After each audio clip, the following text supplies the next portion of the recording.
All right, trying something a little bit different today. It's a midweek stream, and it's the last of three for FM1 month. And yeah, will be fun because it's multi-core this time around, not 3D or single core. And yeah, let's see how it goes. I'm just gonna rattle off a stock run.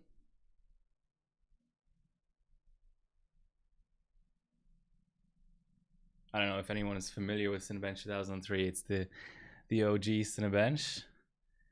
I thought it was appropriate for such an old platform. Okay, 1700. I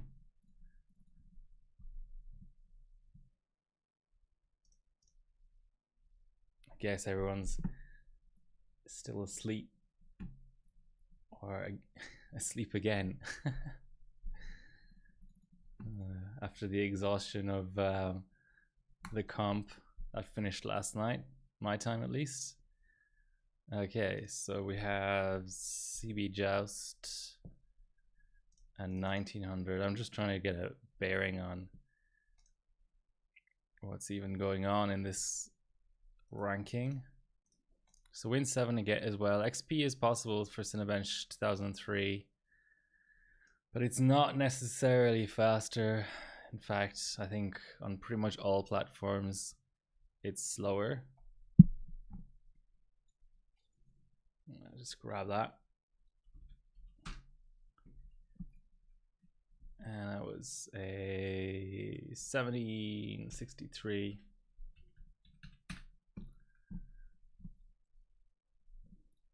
And now I can go into Fusion Tweaker and find the core max at least. Okay.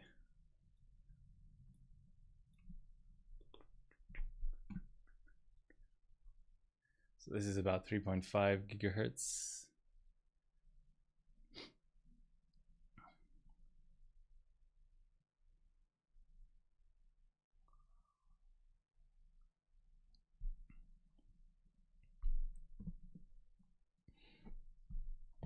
I'll keep a note of it. So yeah, May 2022, FM2 month. It's actually the 1st of June right now in Australia.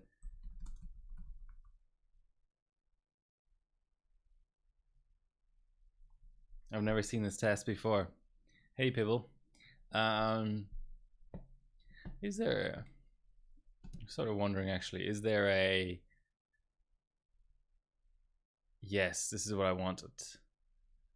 So no, I don't want to watch. I don't know why it's giving me that idea. So London is already ticked over to June. Tokyo is ticked over to June. But New York, it's only 8 p.m. So pretty much all the time zones in the US are technically, yes, we're technically still in FM1 month. FM1.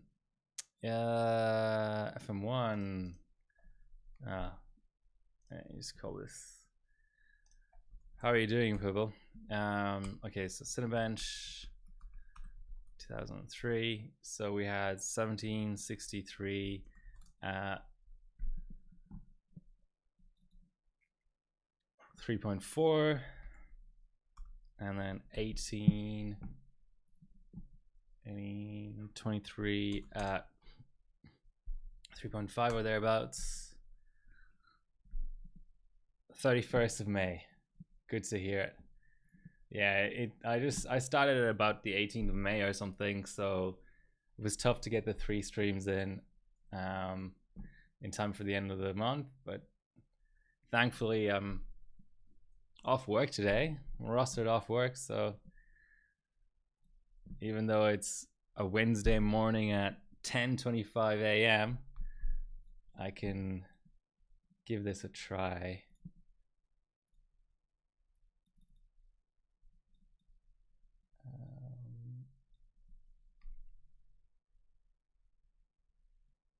Seems like a slow start actually. What bias are you modding? Is it a 3D bias or a motherboard bias? Okay, 1900 exact.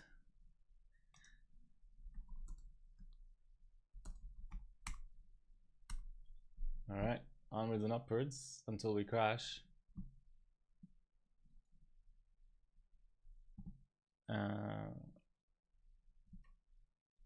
This will probably be the last multi. So this is like almost 3.8 actually. So it's 3.77.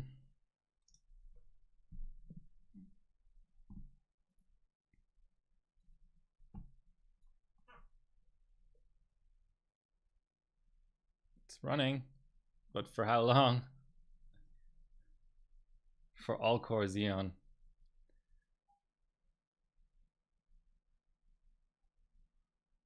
Okay, so that's 1961. I think I need glasses. I genuinely, so I've got the benching screen, let's say, about a meter away from me at a full HD resolution, and it's a real struggle seeing that small type. I'm just gonna save this one.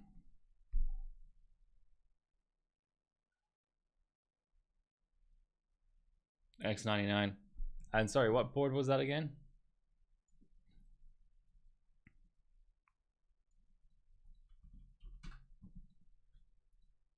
So that's a 1961.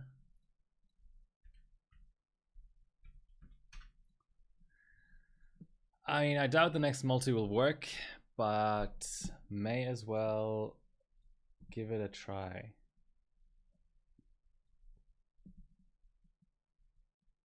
Yeah, okay. So lock up on multi-set. Godlike. I keep forgetting that the godlike skew, the godlike line, or whatever you want to call it, is older than I think, you know?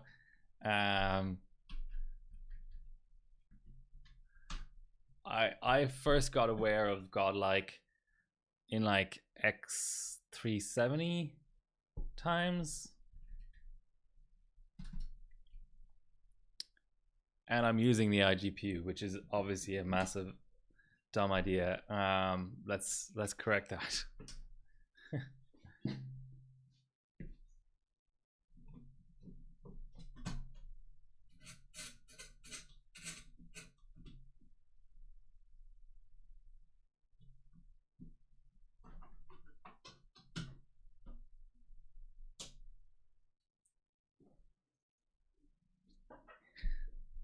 As you can tell, I didn't touch the system since I last shut it down after LIvestream 123. No, I don't want to go into it. Well, I actually sort of do want to go into it. So now I'm going to run. This will be an interesting comparison. How much does iGPU affect? Cinebench scores.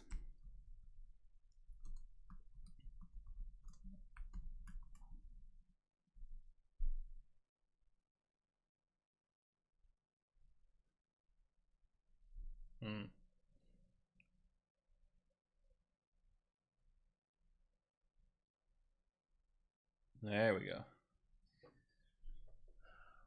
Why is it not booting though?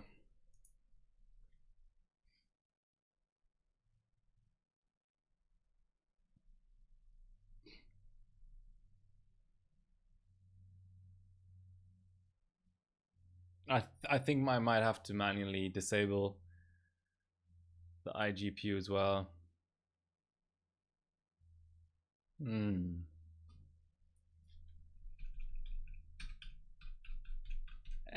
X79 godlike, that I don't know. Let's Google it.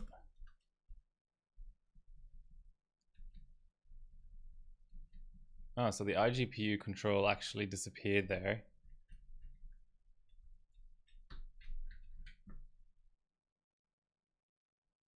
Well, that's really interesting. It hung in bias.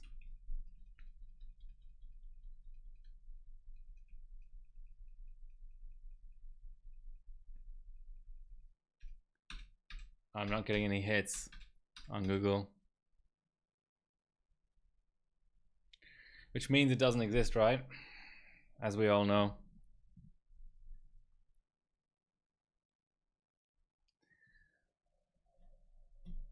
Looks like we may need a bias clear.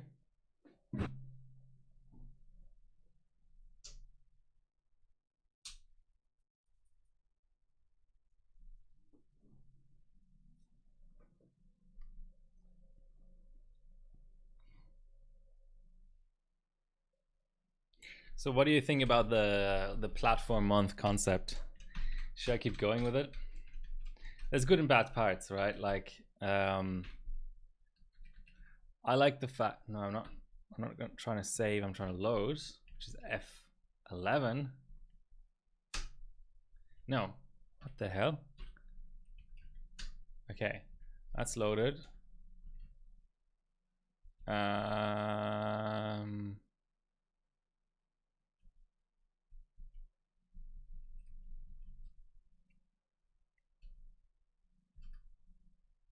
Maybe I have to disable that.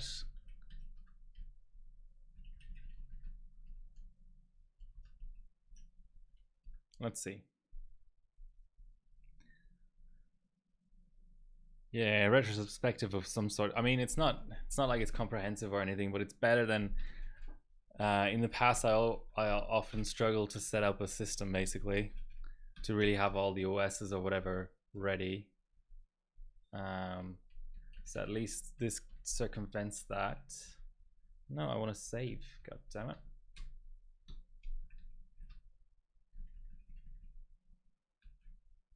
Let's see.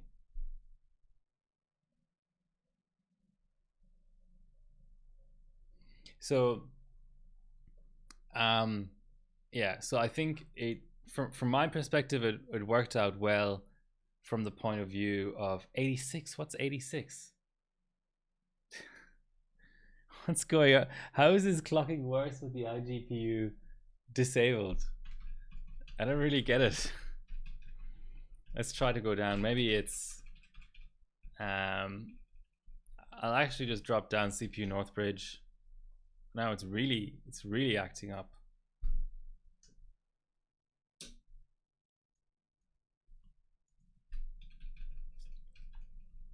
So yeah, the positive would be it gives a good view of the platform. Better, so the variety, basically the variety comes from different benches on this. What's this? I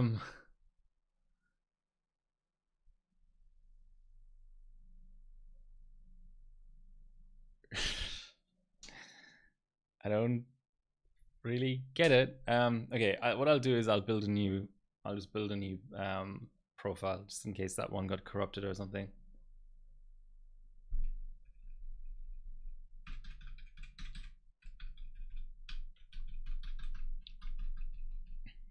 Yeah, but you kind of need BCLK, right?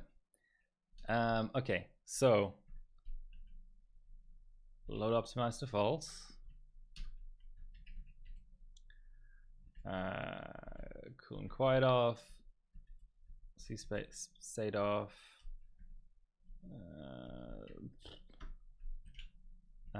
Native IDE, LAN off, audio off, firewire off, serial off, and we'll go one. So we'll go near the same FSB, but not the exact same FSB. So 125. Max memory strap, DRAM, go 1T,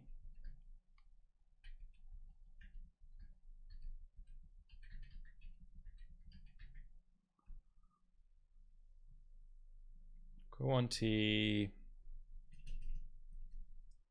711, 7, loosish, 28, 33, let's say, and TWR and FAR the next, well, ref as well. These are sort of the main timings. FAR doesn't go lower than 16. We need voltage as well. 1.85. CP multi at something low. And I'll save over the previous profile and try and post that first.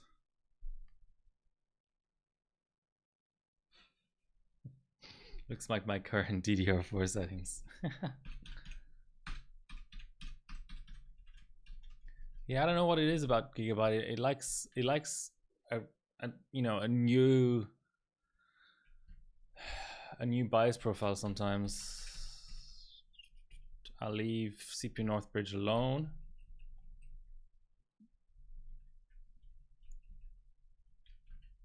There was something else.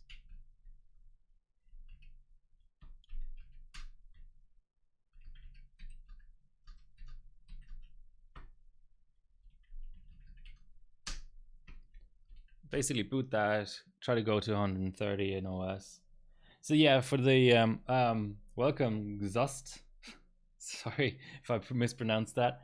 First time chatter. Always no to that. 1964 677.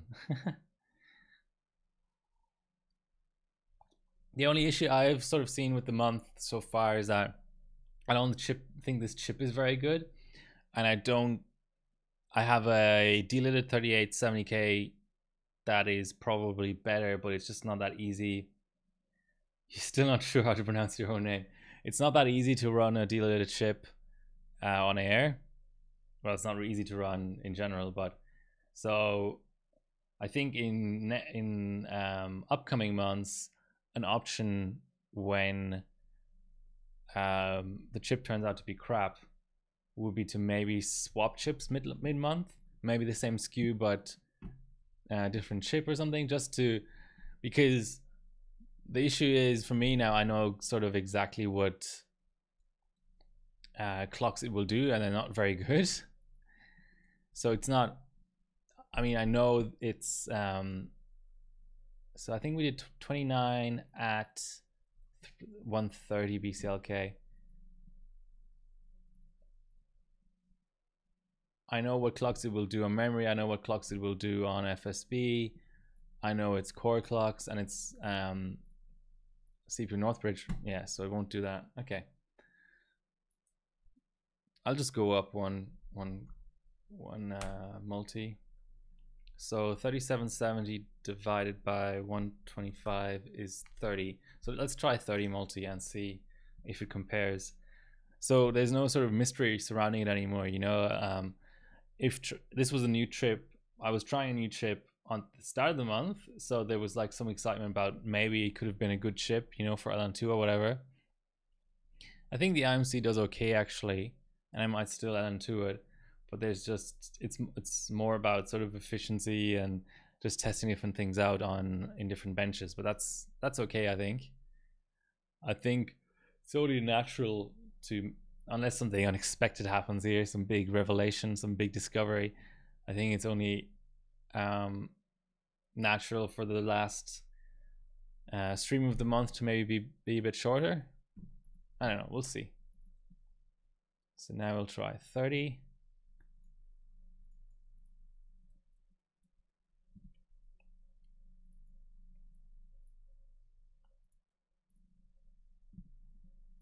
Yeah, that's reasonably close. And then we'll up the BCLK a bit if it's, you know, that's still hurting it.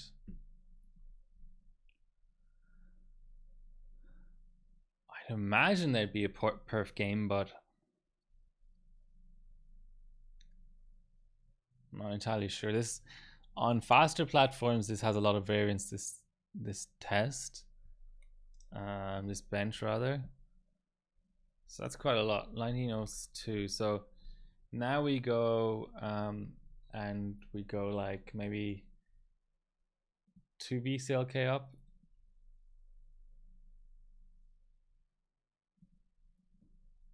See, FM2 can be kind of, depending on the board and the chip and stuff, FM2 can be kind of similar, where it's easier to BCLK with the iGPU on, funnily enough.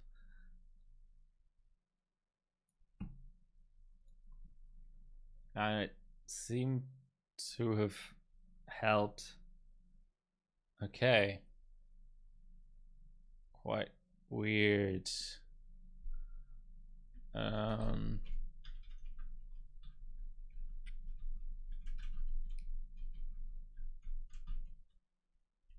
That is quite weird. Well, the other thing I can try is tighter RAM, since I can definitely not do that with the iGPU on. It's looking like a post. I was gonna stream an hour earlier actually, but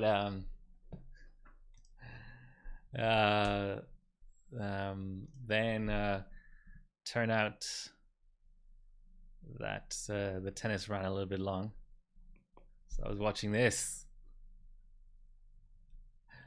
My man, Rafael Nadal won against Djokovic. Hopefully no spoilers for anyone. But it was, yeah, it was a gripping, for those who care about tennis, it was a gripping French Open quarterfinal. And now the quest for Grand Slam number 22 continues to put him 2 ahead of Djokovic. I followed that guy for near on 20 years now. I think he won his first Grand Slam in like 2003 or something. He was 17, I was 16. So yeah, very special that he's still around at age almost 36. Okay, what was I going to do now? I was going to just rerun at the same multi with tighter RAM.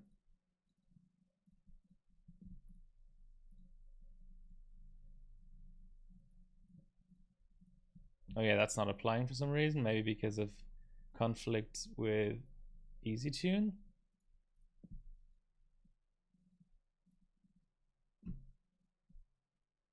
Okay, it doesn't want to apply at all. Relaunch.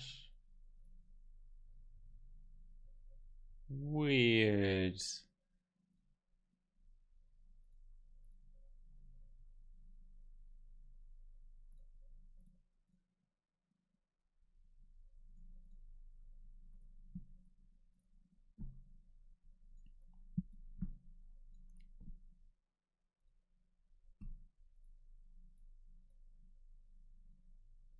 Okay, I might have a clue. So your power states always need to be in order. So P1 was 27x for some reason, so now I'll try and set P0 again. Okay, so that's working.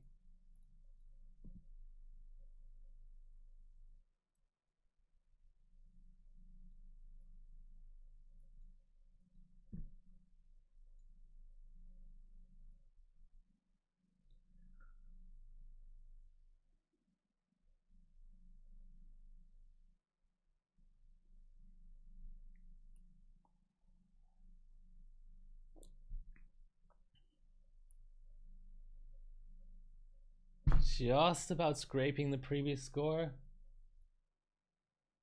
like 3 points below. So that's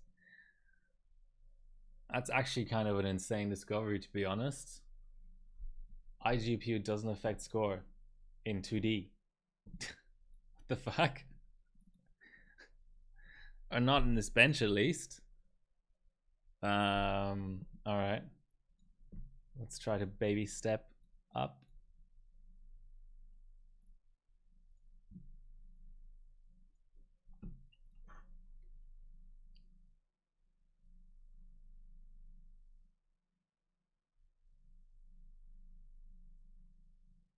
Doesn't want to do that. Okay.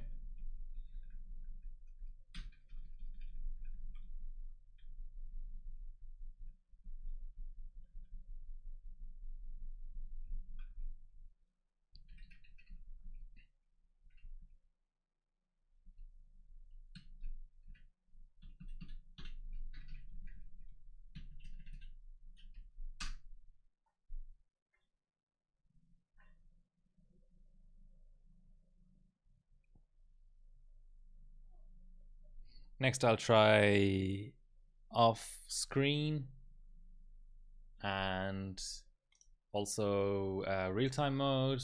and just a few reruns as well. This bench is kind of rerun happy.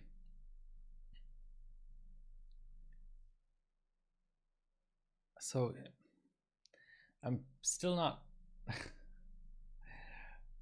fully understanding this whole situation. So both BCLK is better with iGPU enabled and in use, and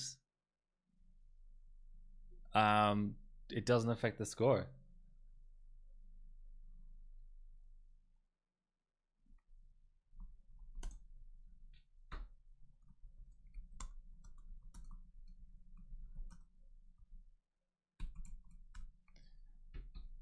Weird. Okay. Now we've tightened up the RAMs a bit. Okay, so this P state is going out of whack for some reason.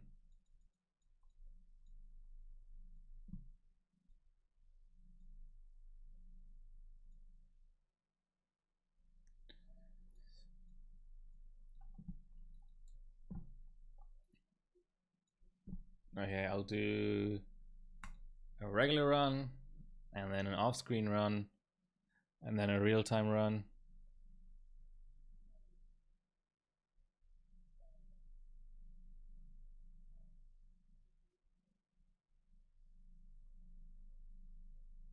$58. Okay, I'll do like 3.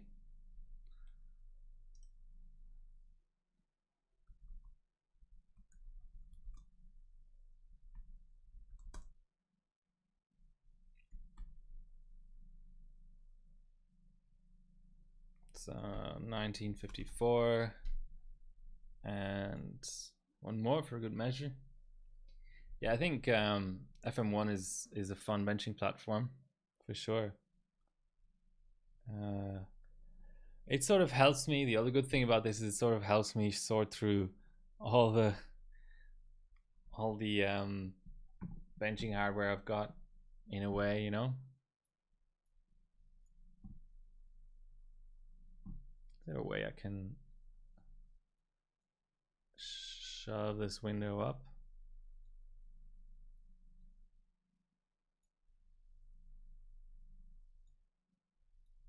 Okay, this is turning into radio for a few seconds, because I do own too much hardware, and maybe some platforms are so unenjoyable I just should.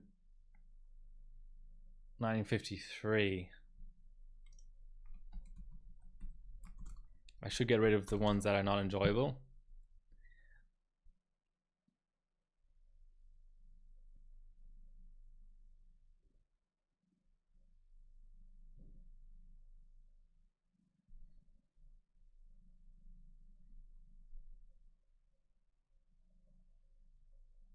So I actually have an FM1. I should have some sort of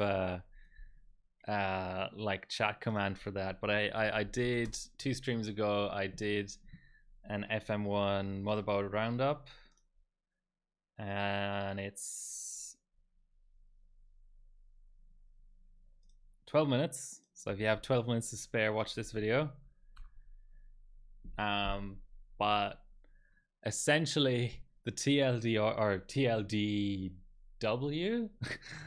too long didn't watch is, yeah, so UD2H, UD3, UD4H, so pretty much all the UD boards from Gigabyte are in there, but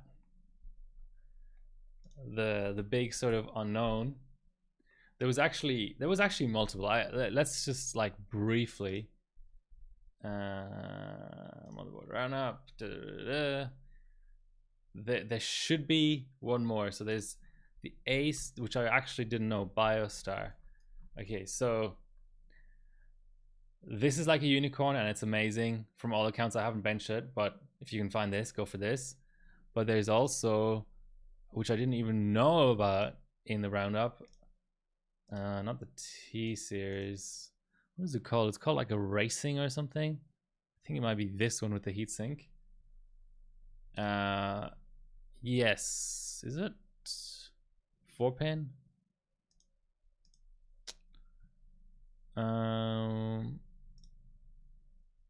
No, this one with the post display. So what's that called? It is called the TA75A Plus. I should leave a comment on the YouTube actually to like update that. I won't redo the. How can I? Oh, that's dumb.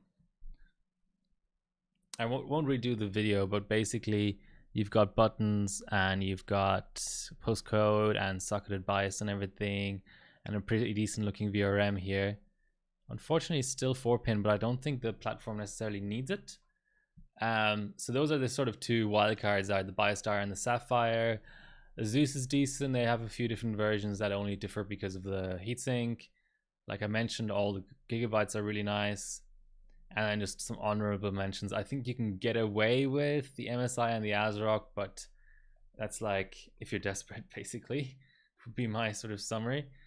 But yeah, there's a surprising number of good boards on there.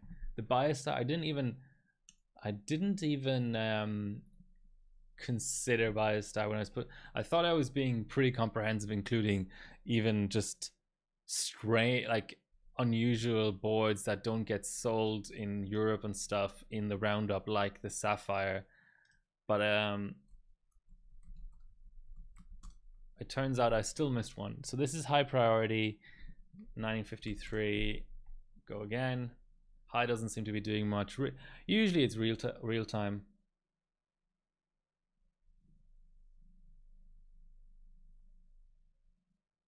No, that's just the platform, I would say. Next time, 1949, so actually a drop. One more. Next time I'm in bias, I'll try to illustrate the differences between this board. So I have a D3H. I showed it last stream, but I may as well show it again. So I've done on this board, I have done 2 or 3 cold sessions.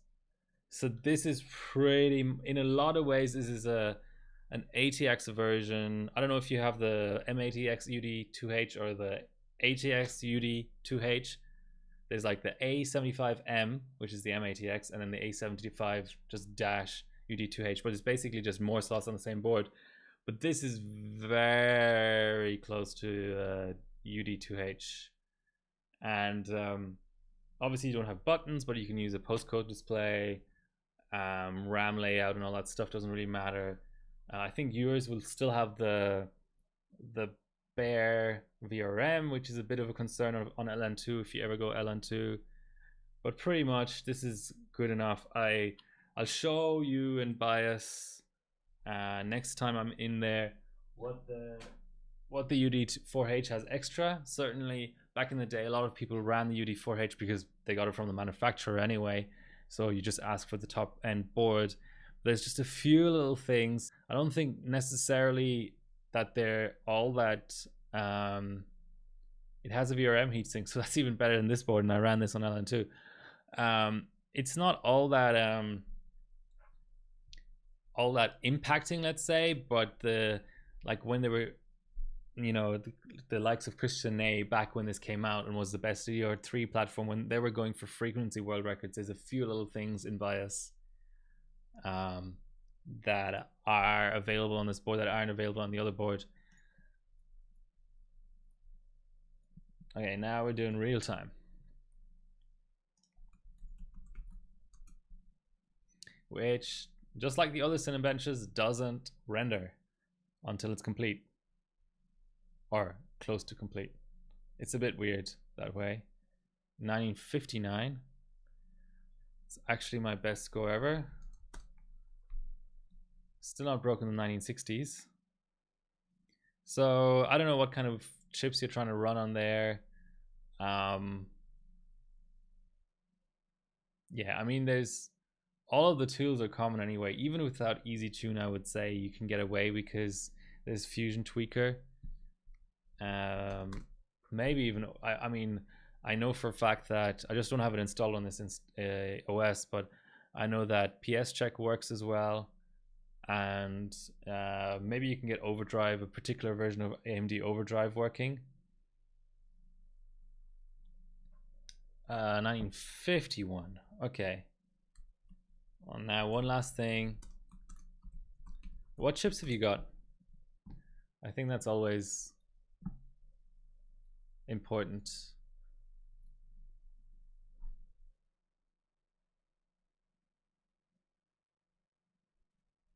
Modded bias versions, you mean what's on the Harbobot forums? What is it modded for? Fixed CPU Northbridge multi, probably.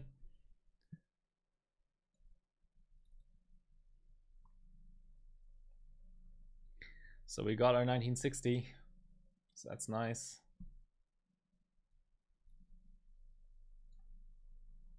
I was hoping for 2000 though. We already have a 1961 that I... So 1961 was with iGPU. Jeez.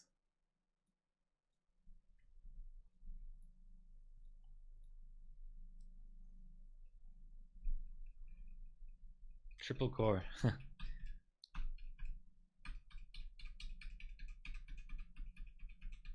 This is a platform where there's not that much difference between boards, I would say. All right, so I'm on latest bias. I may as well briefly talk about the differences between the different biases. So what's available for this board is, just to mention as well, you have a max of V-core of 2 volts in bias, so that's nice. 2.1 on the DIMMs, so you can run SAMIs pretty comfortably. This is wrong. So the bias I've currently got up, so that's where it gets a bit tricky, because they set different limits to these voltages in different biases. See, I've only got 0.3. BCLK, I mean, this is just what's settable. The max settable is 500. Yeah, so take that with a grain of salt, but I did a bit of digging around to see, you know, what I did notice when I first got this board in comparison to the D3H is that I could see selectable CPU Northbridge multiplier.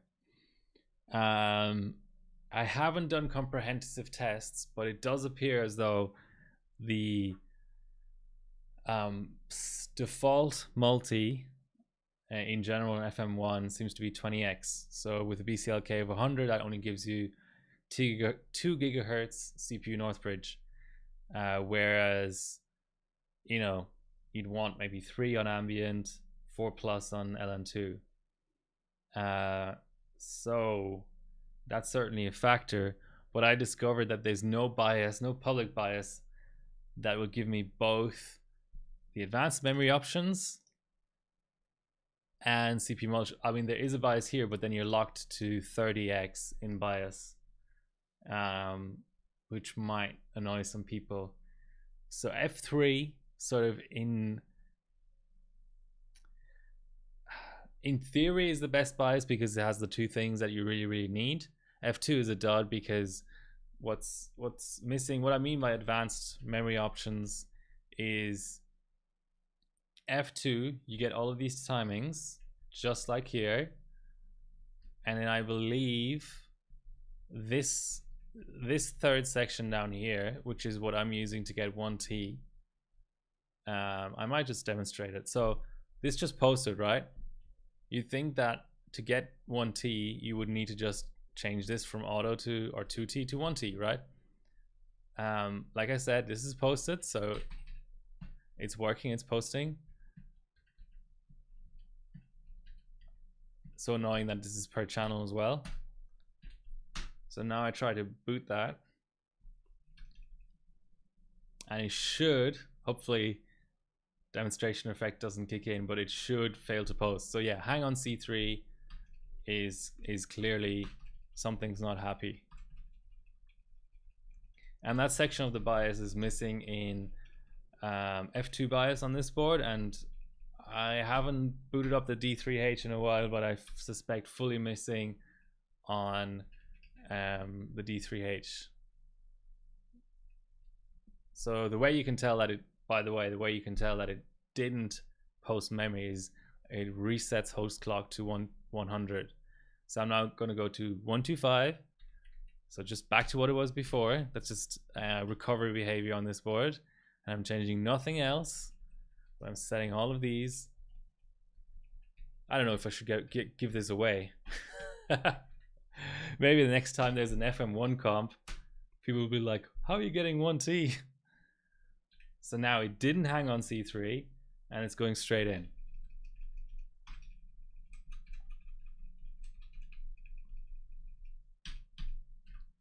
All right, and host clock didn't reset. So yeah,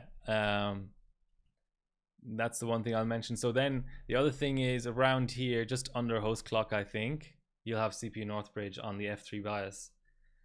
But I was finding that the memory overclocking, you know, put aside 1T, the actual max memory clock I could achieve on F3 seemed to be a bit lower than on F8A. So I'm now sticking with F8A, even though CPU Northbridge multi is not selectable. Yeah, so that's that. So maybe some of these voltage limits might be different as well, but very, very small stuff compared to what you would see on a different platform, basically.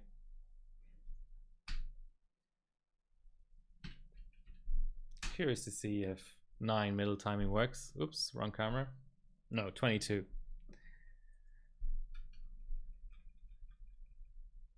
Yeah, that's pretty much it. So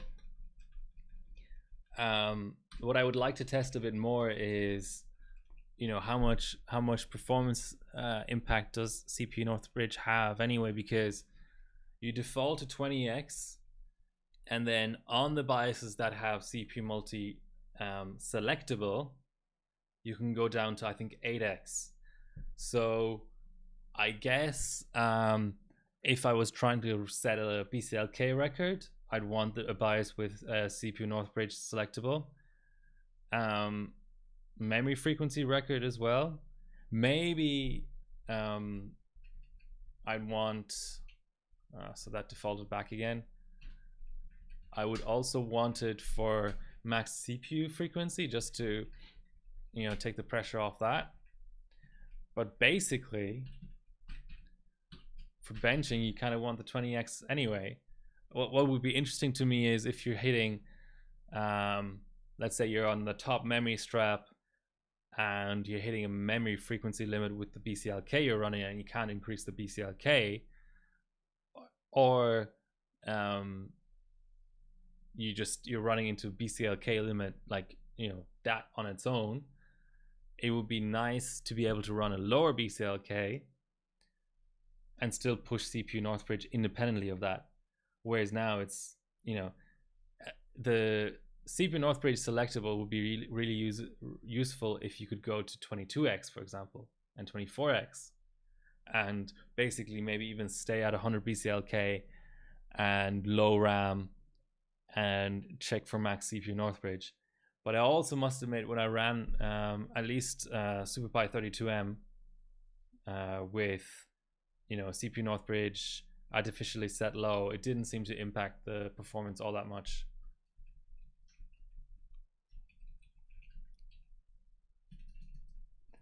So maybe it's much ado about nothing, really.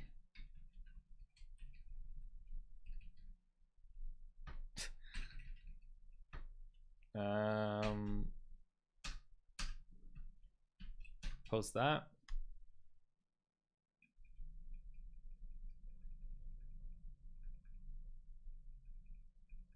And then if you're on a, I was also seeing some in-OS overclocking issues.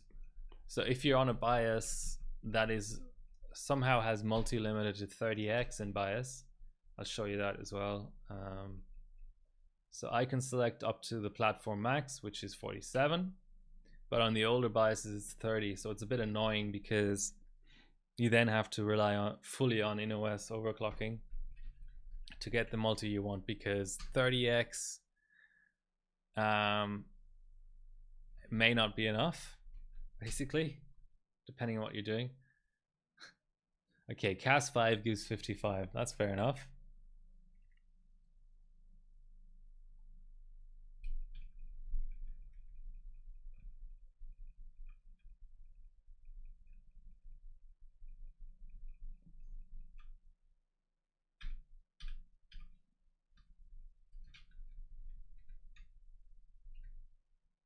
Alright, can't lower this, can't lower this, can't lower this, can't lower this. I mean, 4 isn't even selectable. What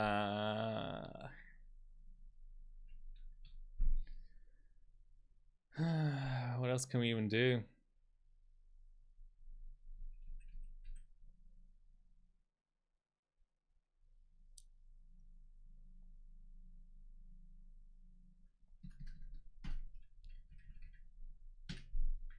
I'm curious. What happens here?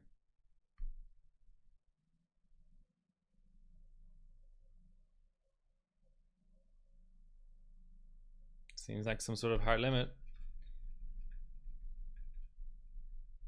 The other thing I can try briefly is the next strap. So there's BCLK straps as well. So 150 or thereabouts.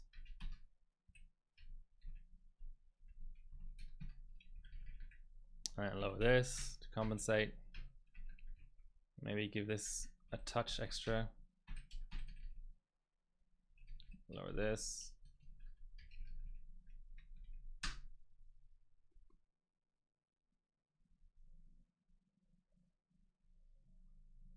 I'm not happy at all.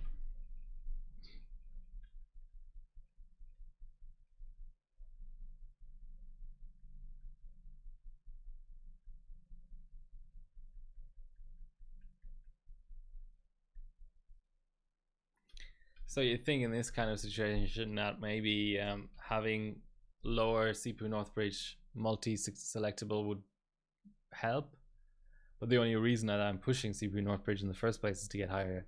Sorry, pushing BCLK in the first place is to get higher CPU Northbridge. So unless there's some sort of multi-holes or something, you know, it's all sort of, it all ends up sort of being self-defeating.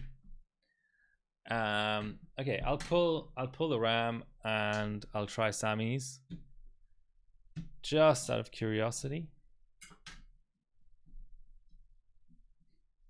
And this is harder than it looks because my cooler is so gigantic.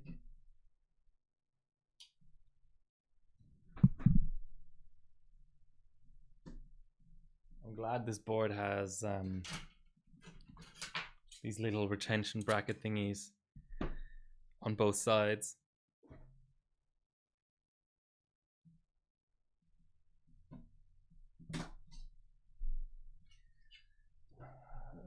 So I was running PSC, Power Chip, G-Skill Pi, 2300, 811/8s, so that's a pretty good bin. And I'm now going on to a really nice Samsung bin, which is Team Group Extreme Dark, I think is what they're called, or Extreme LV.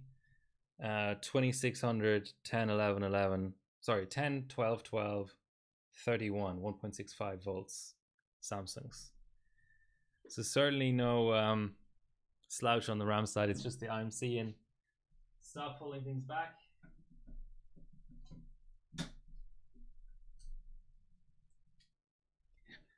So for the RAM, I'll need to clear CMOS. For Cinebench, I reckon it's worth trying Sammy's. For 32M, it just didn't make any sense because you want low and tight.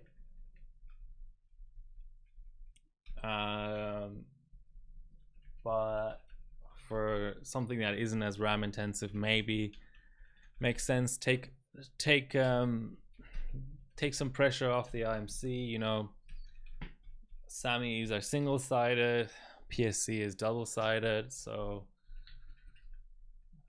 we never know. So we'll go 10, 12, 12. Can I even go auto maybe? Or just as loose as possible? Just loosen everything out.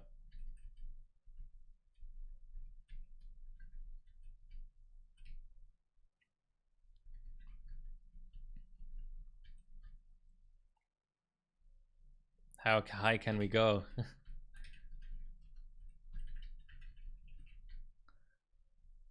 Okay, just to totally make a point, go 2T as well. I wonder what the difference between 1/2T and auto is. Would appear to be pretty much the same thing, but you never know. Okay, don't have to go too crazy.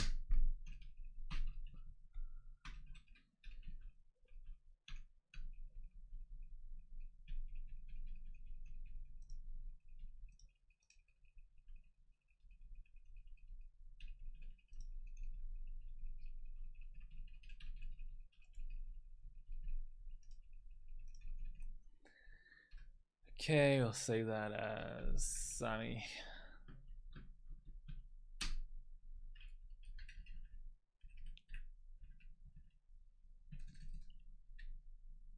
So this, I don't know what I just did. Let's just reload. I don't think this worked on PSC. It seems to be working on Sammy. Oh no. Hang on 26. I'll just bump up CPU North Bridge just in case.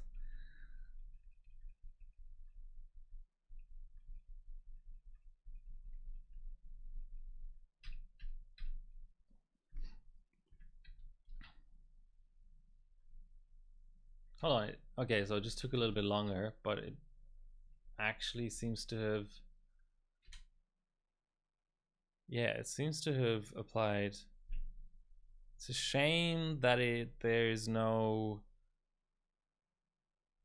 like status page for RAM, because sometimes it's a bit weird that way.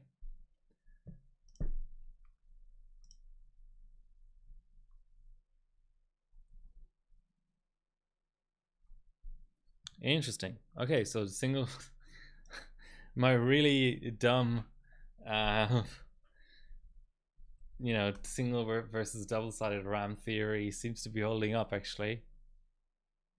Oh, it could just be my loosening it from 1T to 2T. Let's see.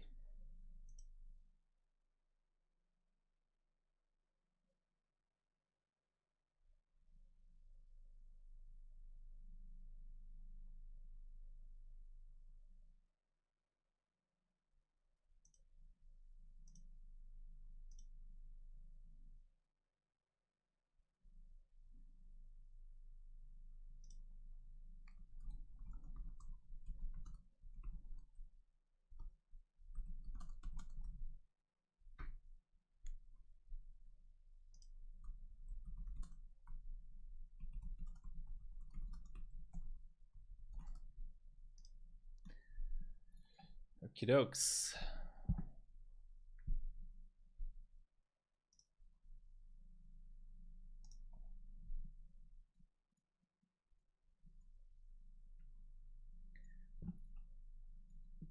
Okay, let's see if this holds up. Maybe we can do like 135 or something.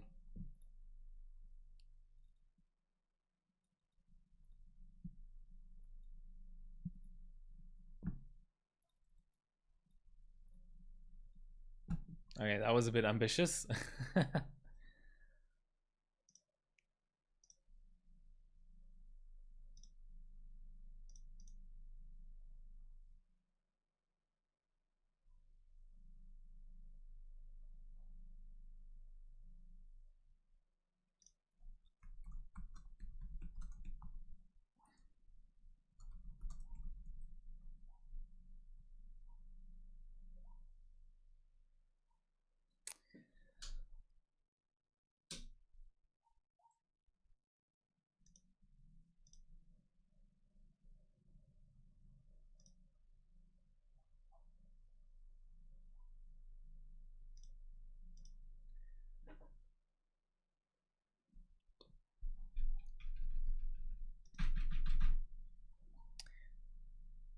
Yeah, I'm gonna pull the GPU.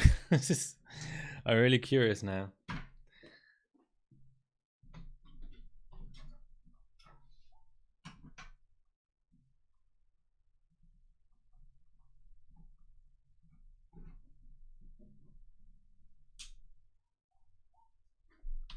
Could be related to PCIe frequency being raised, being tied to BCLK, you know?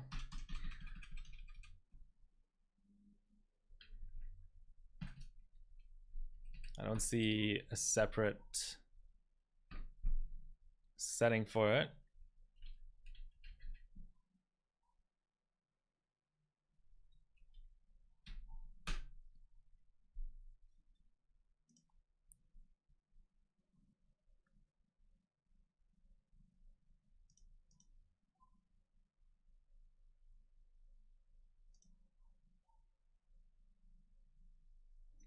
Very interesting developments here.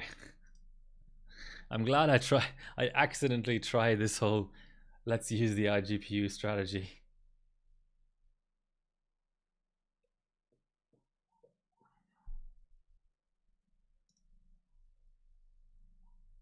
Ah, we have White Shiker in the house.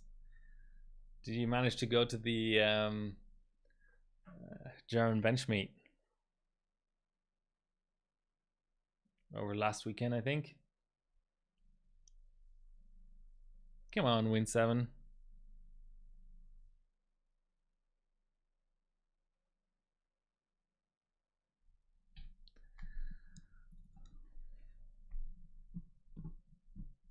We're doing weird and wonderful things here. 132 BCLK. Can barely believe my eyes. Struggling to do above 127 or so without iGPU.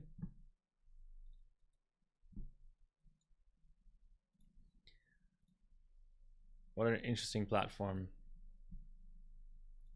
Okay, I'll one step it.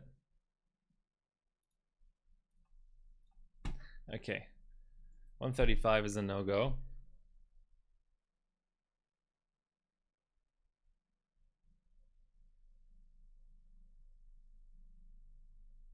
Yeah, it should be called something like CPU Northbridge frequency or CPU NB. It's actually the multiplier, but who knows if Gigabyte labeled things correctly in their bias.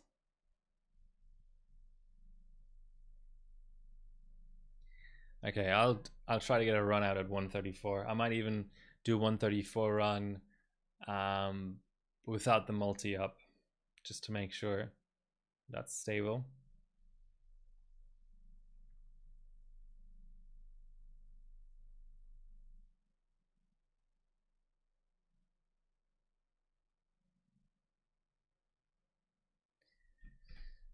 What an interesting little platform.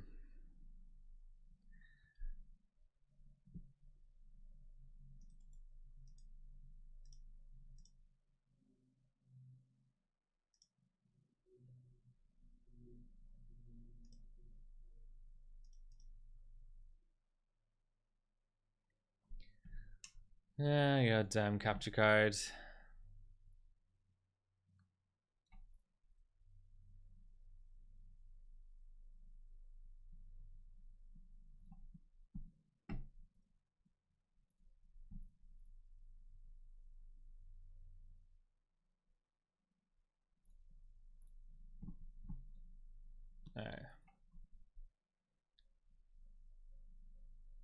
Hey, what bias are you on?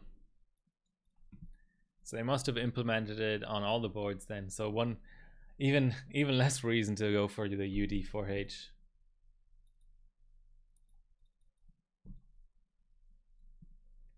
I think I was on F2 and I didn't see it on the other board.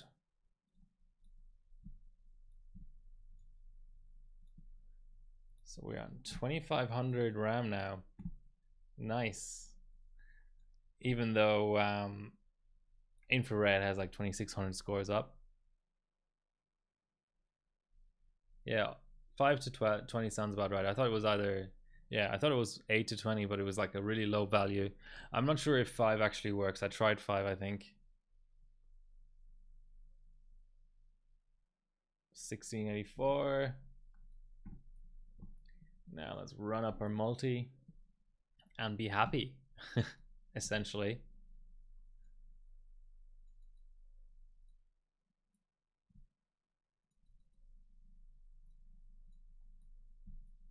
$27, $28. That's about the extent of how we can go on the CPU.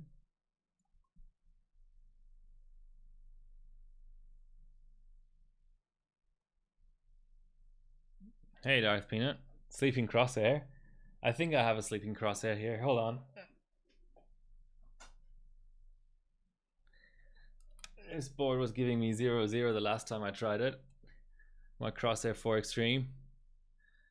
Hopefully it's had enough of a sleep to be working again. 1942. Okay, so perf is down because my RAM is really loose. But let's just do a real-time run.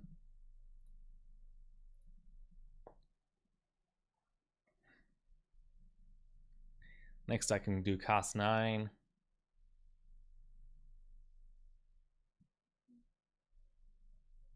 Whoop.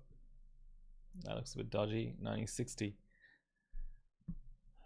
I keep ending up in the same spot, basically. Okay, let's give it a quick run.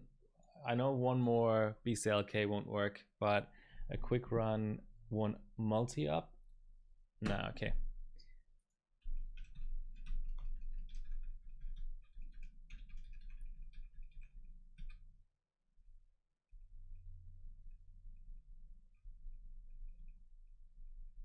Next step we'll be doing tightening up the RAM while still being able to boot the same or post the same stuff.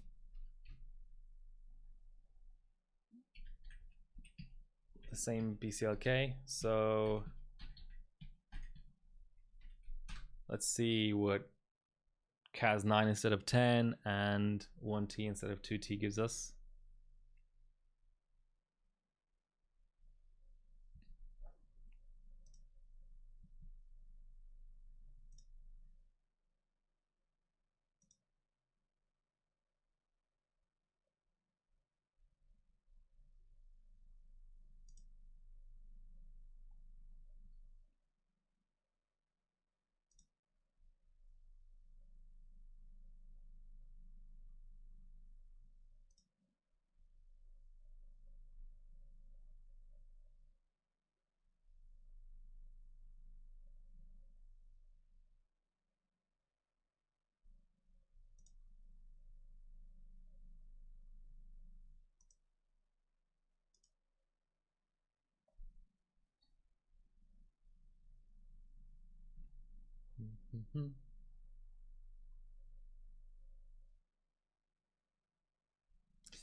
Okie dokes. Just double checking our timings.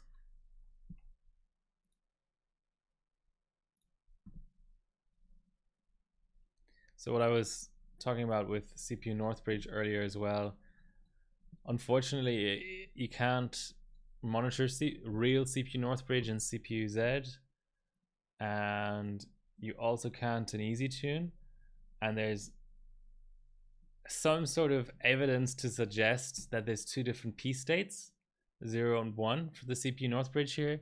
That clock isn't correct, I don't think, but under load it will stick on P state 0, and then when the load comes off, hopefully now at the end of this run, it will go to P state 1. And I'd like to find a way of locking in P state 0. I think that would help scores, but I haven't found one yet. And these selectors don't apply.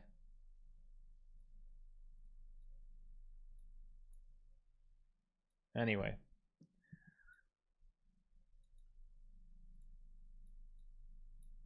so we're doing 28 again. And of course we need 2 more BCLK as well. Come on, easy tune. See, there's nothing here telling me correct clocks basically. Yeah.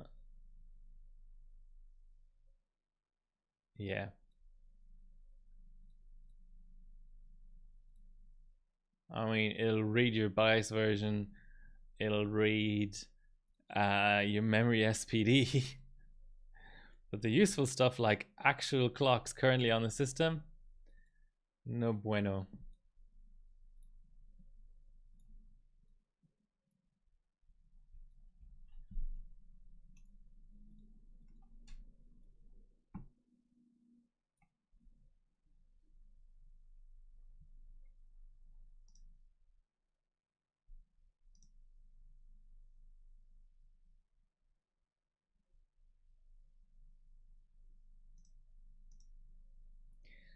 $19.50. Jeez. Okay.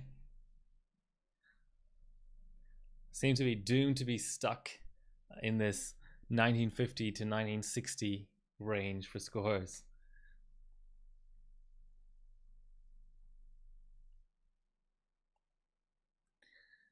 But there's hope yet that some of the other timings might affect it more.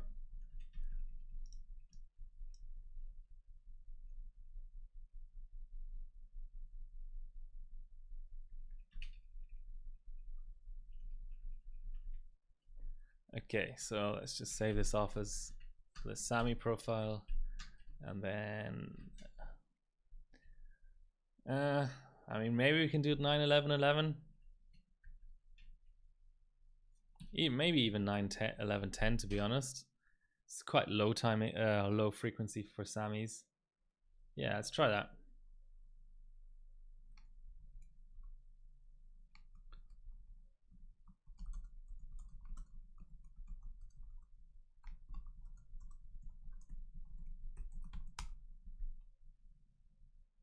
Oh,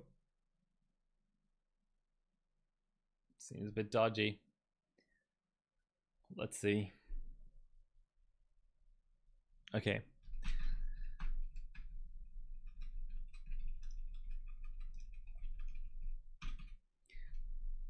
So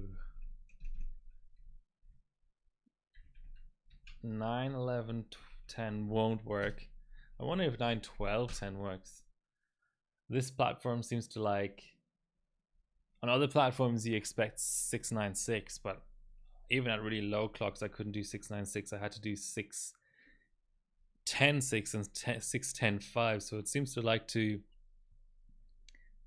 pull in the third timing, but not so much the middle timing.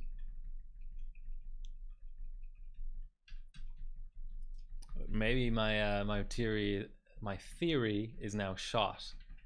So let's try 9-11-11.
Right, just confirm that really applied correctly.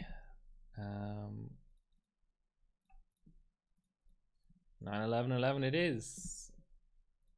Sweet.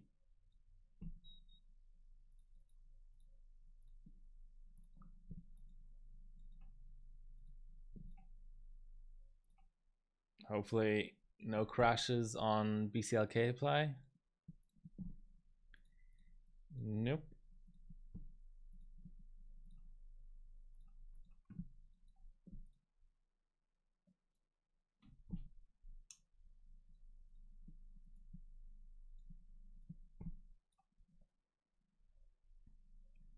Let's do it.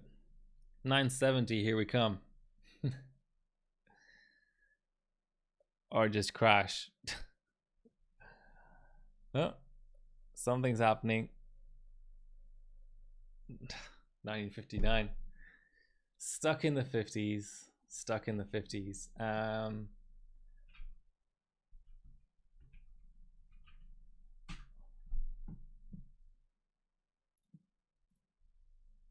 Let's just try this. What's the worst that could happen?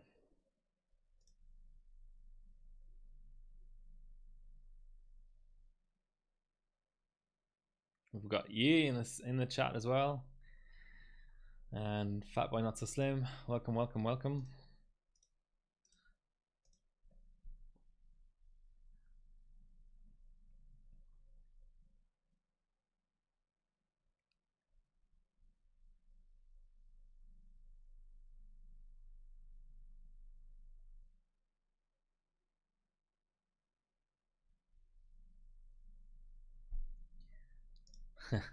What do you mean only a 4-core? It's the biggest chip on that platform. Yeah, but 4-core, 4-thread.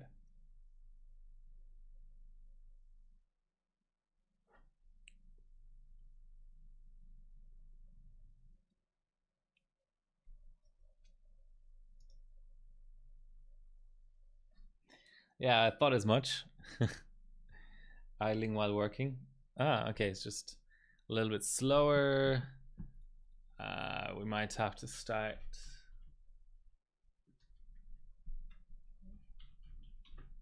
Super fetch, that might help.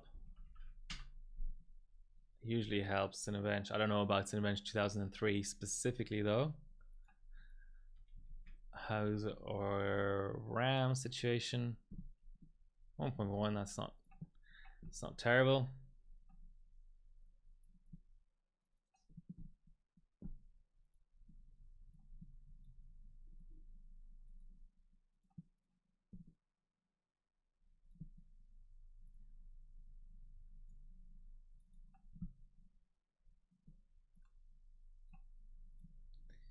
Okay, what service does Fusion Tweaker want?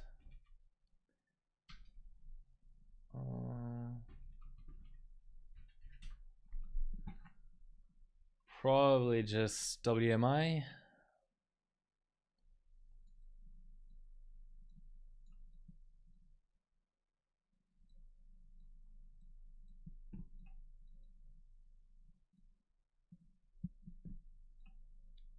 Okay, maybe not.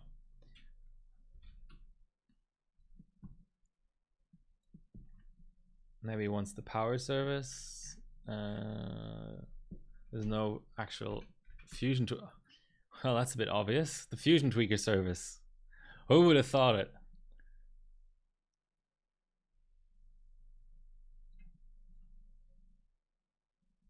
Okay. Let's just try for a reboot. See if that service will come up on reboot. Otherwise, I might just have to set multi and bias, which shouldn't be a problem for such a low clock.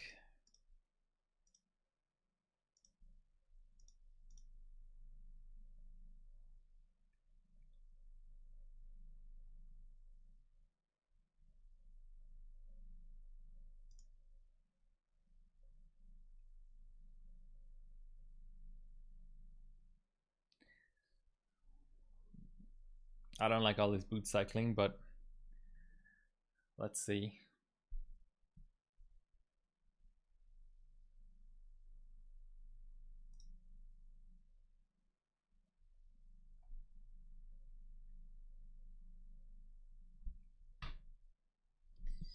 Okie dokes. Do we have Fusion Tweaker?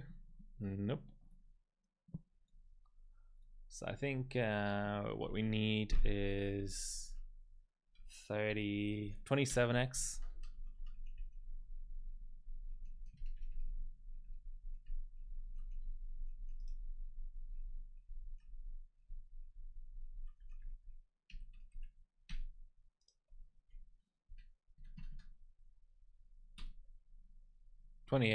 Actually.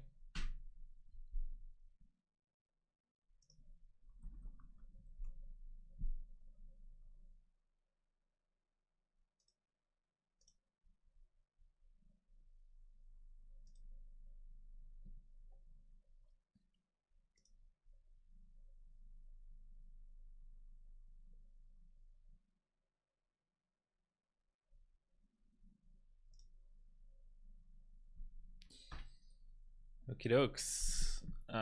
So easy tune, CPZ.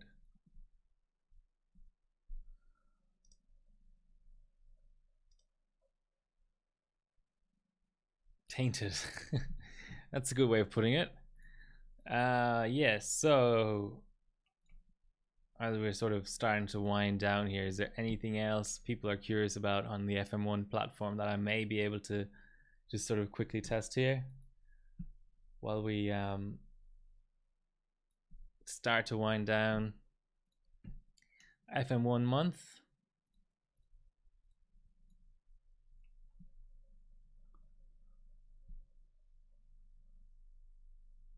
Interesting.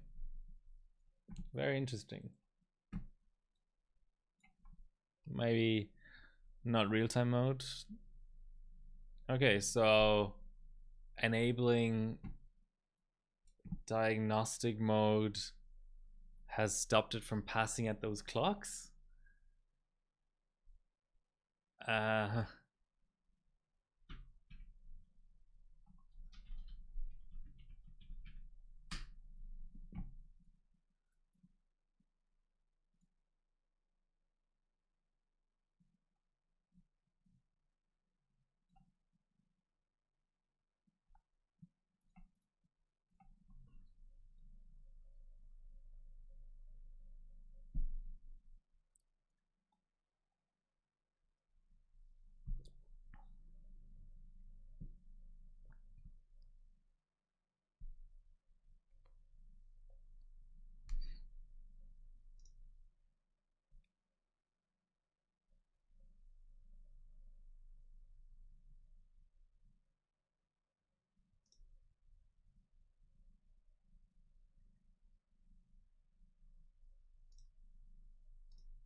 Come on, win 7.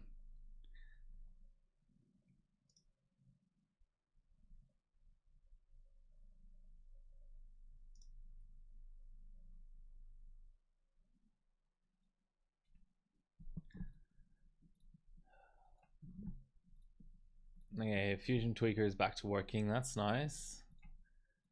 As expected.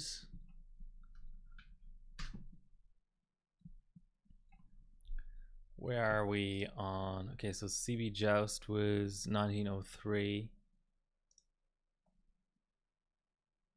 Comanzo from, oh, actually last year. Just a better clocking chip.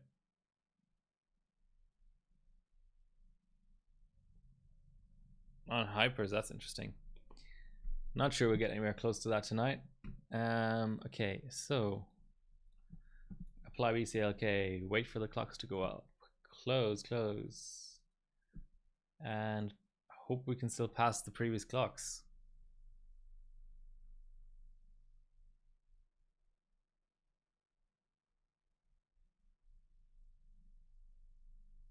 Well, I never knew Cinebench 2003 depended on some sort of weird service to pass.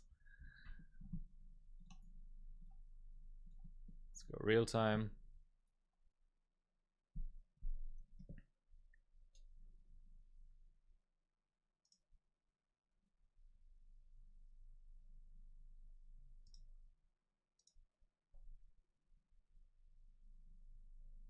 Okay.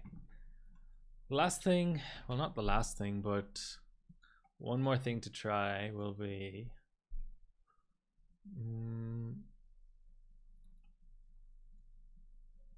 I don't know if it runs like this. Okay. Just want to quickly check. It's probably a better way of doing this, but I want to check. So yeah, we are on RTC.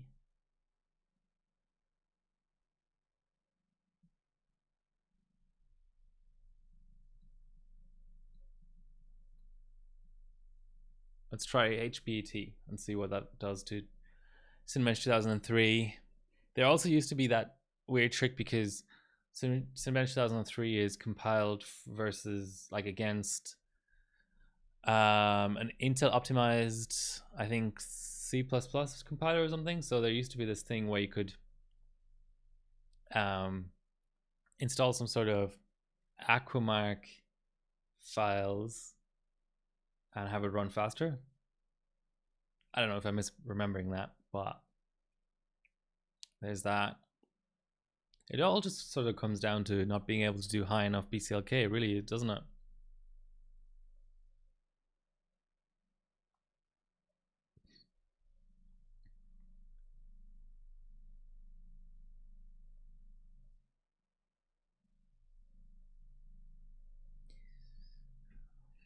I never liked the fact that this ultimate Win7 Ultimate ISO is so slow.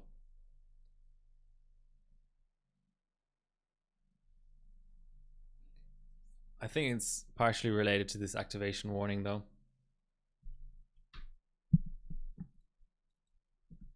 Okay, so just double check that we have HPT. We do. Apply our clocks. We don't need Fusion Tweaker. That should already be set. Easy tune. Is it easy tuning though? It can be quite hard tuning sometimes with this tool.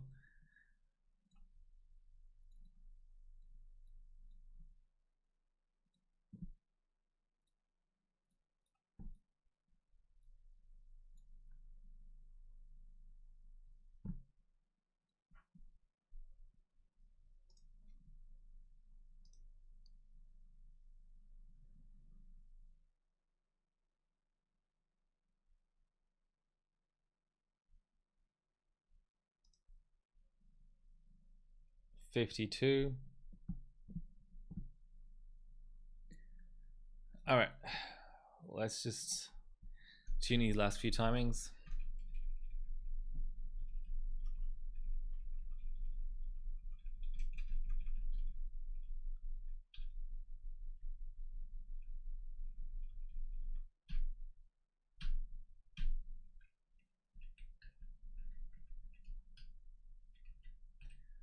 Okay, that can probably come down to about 24. Let's just quickly check that.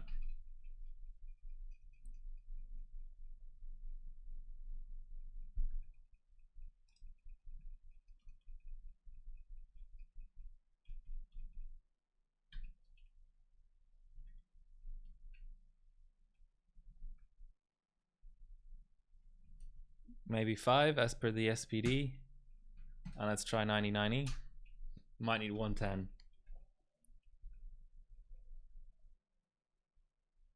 Yeah, that's fair enough.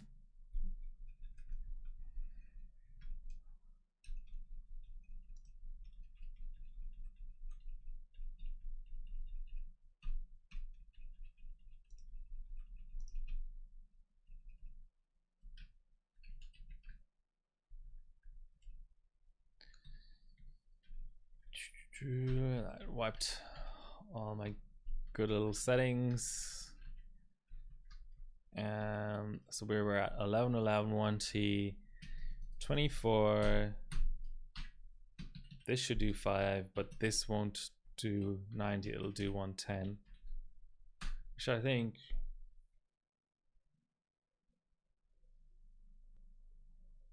is what you'd expect on Sammy's.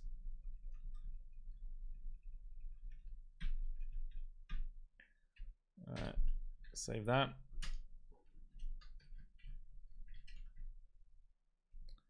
TWR will just go to SPD. Pre-charge will go to SPD. RC will go to SPD.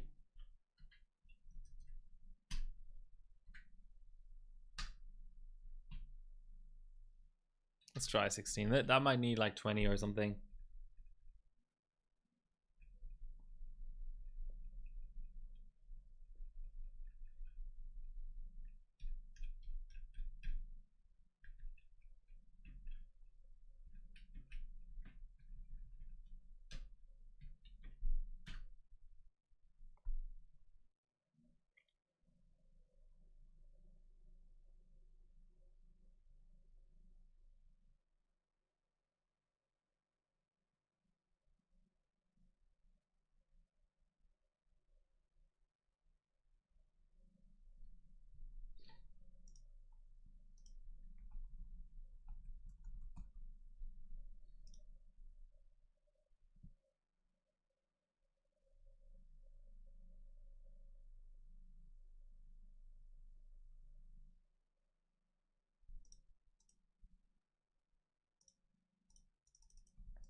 Come on, you can do it. All right. Well, the sad part about all that tuning is none of those timings are visible in CPZ, I don't think. Oh, well, RC and RAS. Seems reasonable though.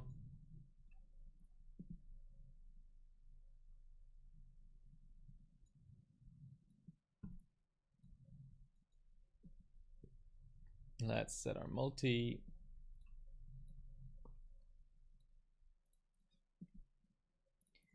And our BCLK.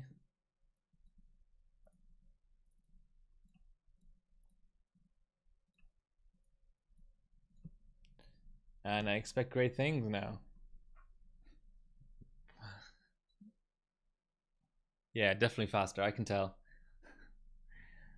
Look how far we've fallen. You know, we used to render like medieval scenes in Cinebench. Now we render a couch in Cinebench 20. And it's slower.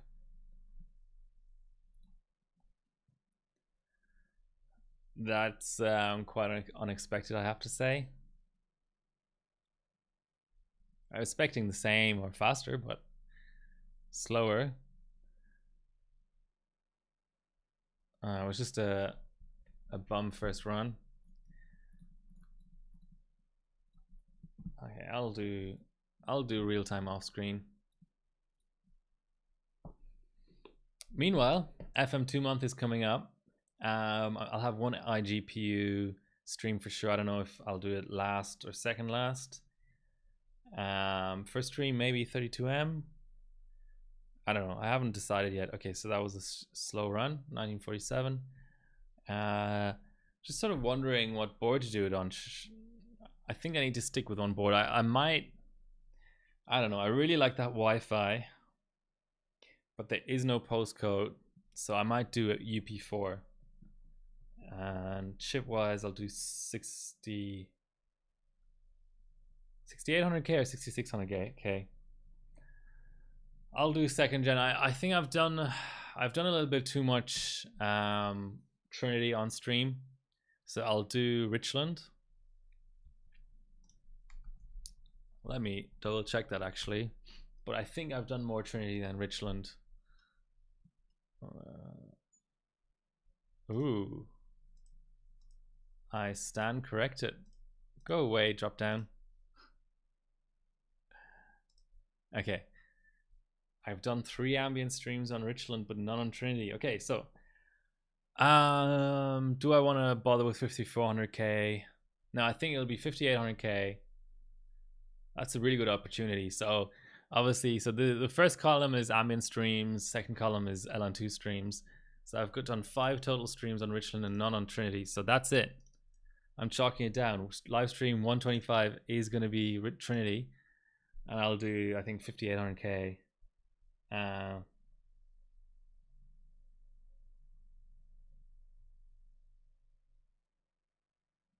Yeah, UP4 is a great board. And in live stream number 1 of the month, I think I'll also do the board breakdown, motherboard breakdown. So yeah, it will be interesting. So I just randomly got a 90 while I wasn't looking. I randomly got a 1966 run. So I'm gonna save that. And yeah, weird times.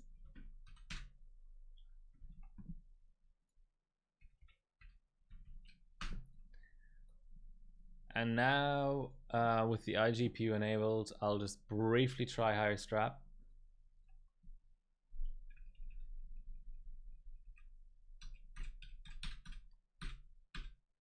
As far as I'm aware, there was only one Carrizo,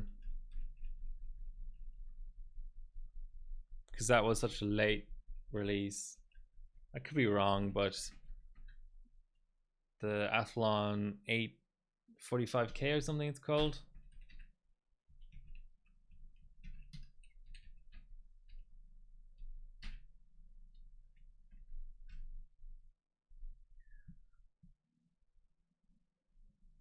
So Carrizo was Stream 91.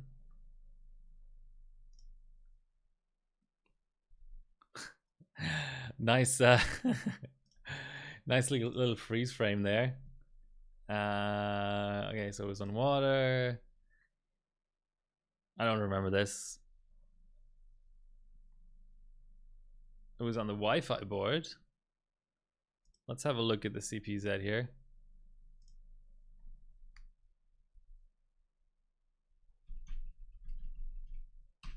But it was a W prime stream. Yeah, sorry. What did I say? 845. 845, right? So there you go. Struggling hard on but we do have correct encore readout, I think, on FM2, which is kind of exciting. Still no 1T 2T. Yeah, but it's all about BCLK because they're locked. Anyway, so 145 was no dice. Let's just briefly try 150.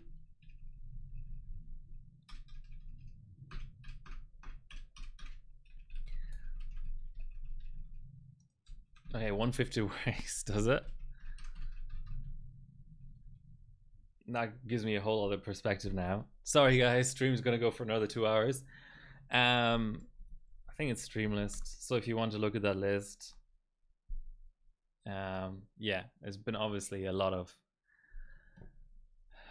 past streams, some that I don't remember. Okay, so I should maybe just boot that and see what happens.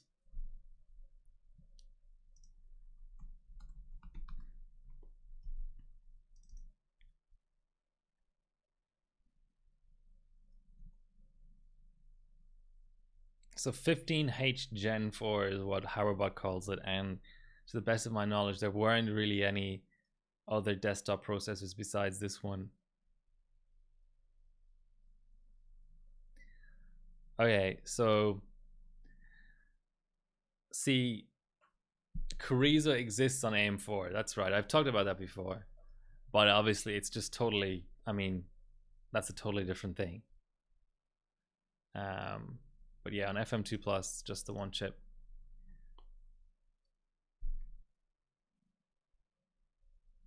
Yeah, that's what I just open up. Oof. That was close to booting. I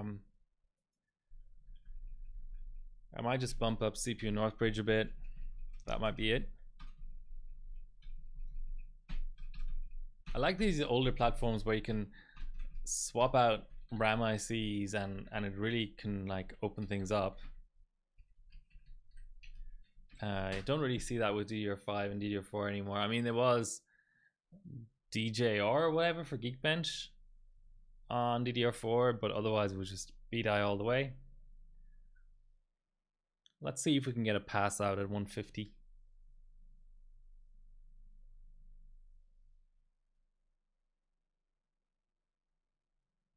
Ooh, worse. All right, 148.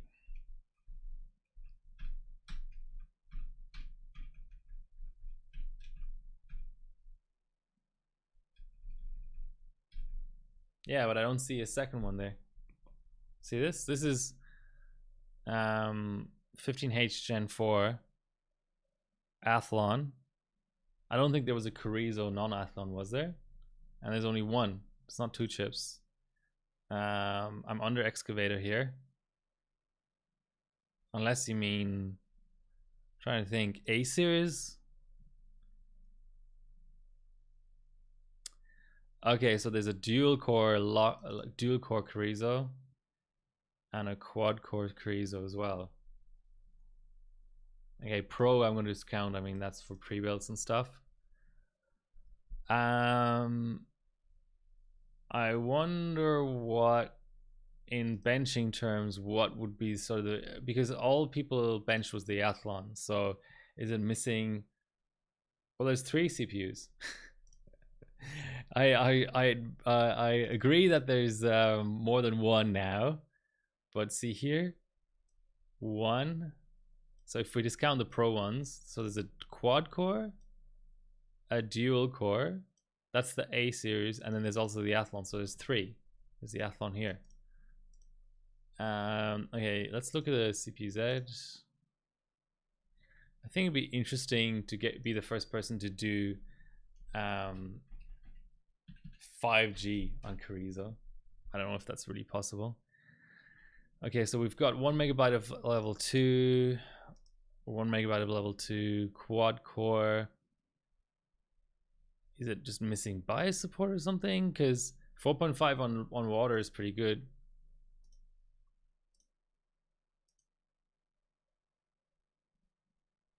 Same stepping, it seems like.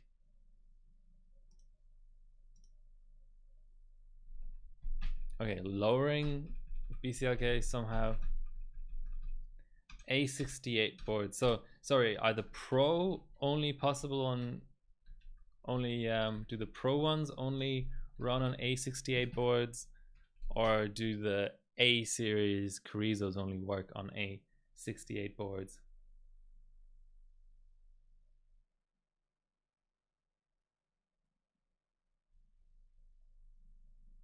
I'm trying to even just remember what the chipsets are called. A88. Yeah, so I'd be looking at running it at all the good benching boards are A88 and A85. So if something doesn't work on those chipsets, then it's a no-go for benching, really. Okay, so correct me if I'm wrong, but we've now established that on the FM2 Plus socket, there are 3 Carrizo chips that are not Pro, and 2 of them only work on A68, 1 works on A88. Is that, or did I misunderstand something? Okay, so what if I change? I only lowered the CPU multi. Still not happy. Still not happy. Okay.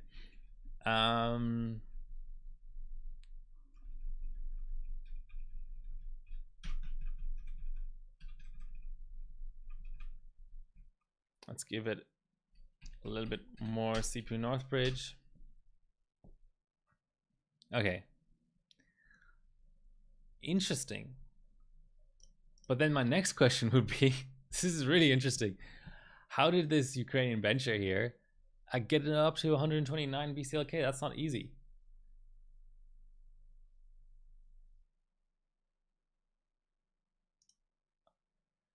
And it's got an iGPU, right? So I'm starting to see a path here where the best Carrizo chip would be an A series chip just because it has iGPU, and that might enable higher BCLK. But then the question becomes, can you like e-power board with the A68 chipset to catch up with the A88s. Yeah, well, ASRock doing weird things. That's been happening forever, hasn't it? Okay. Yet another issue. I'll lower again, try again, and then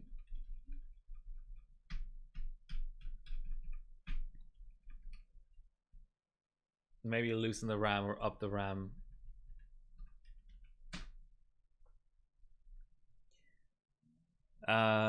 If I want to make this next motherboard roundup a combined FM2/FM2 Plus motherboard roundup, it might be a half-hour video with the 3 separate generations of chips, and then all of these complications.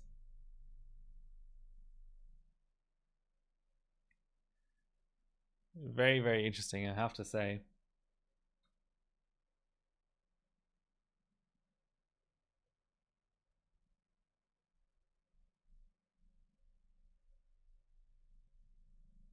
Now the other thing here is maybe it's actually the iGPU causing trouble. Even though, yeah, all sorts of weirdness going on here. Yeah, okay, so I think can we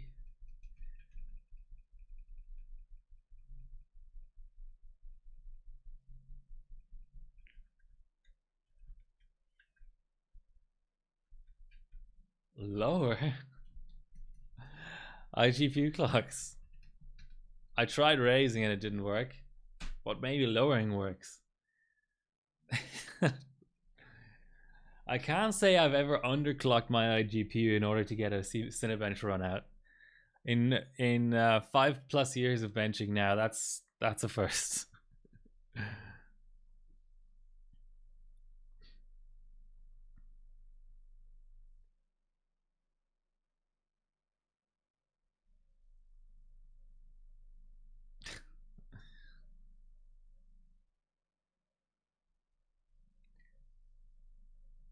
But what I'd be interested to hear some sort of details on why. Like, is it the iGPU part that's not supported on that chipset? Is it just a random lockout of those SKUs in microcode for whatever reason? I'm very interested now.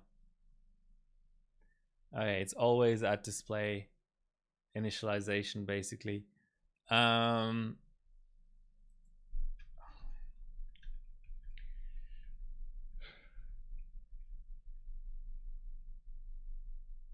But then why does a lower end board get a more recent AGISA than the higher end board? This is throwing up more and more questions for me.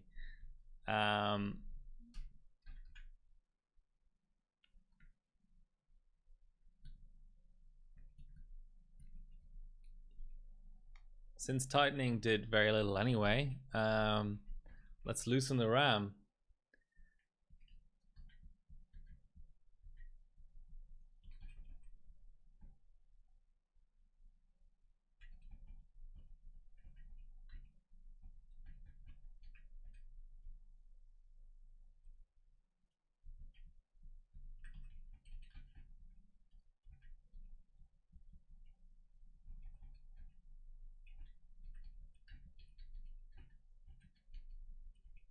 Okay.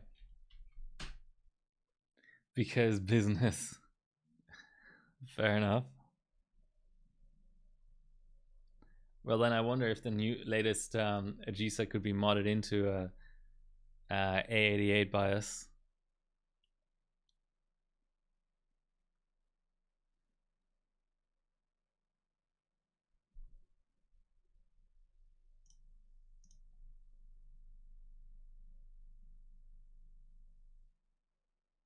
Okay. You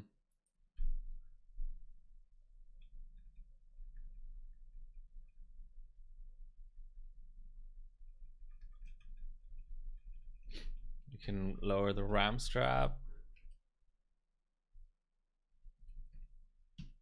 just to see.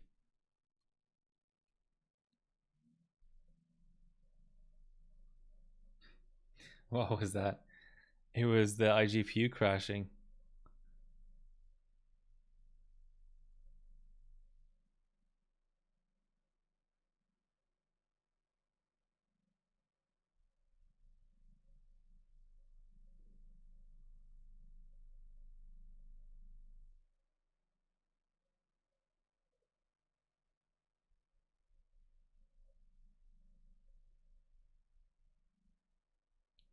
Come on. I just want the iGPU stable enough to run the desktop.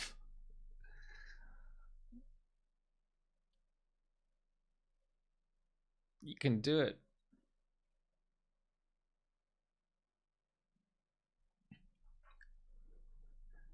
I don't want to be forced into like driver binning. Oh man.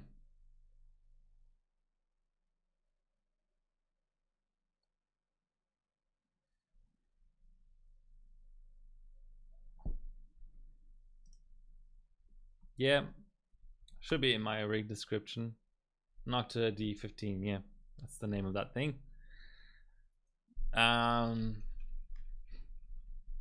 Well, if only I had the selectable iGPU multi in BIOS so I can boot Windows.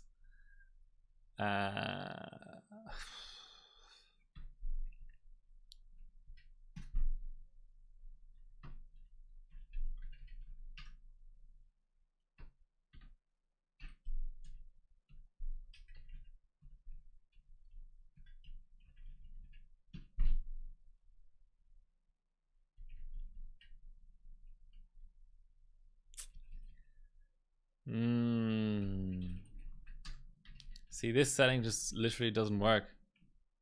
It doesn't. I've tried it in all directions now.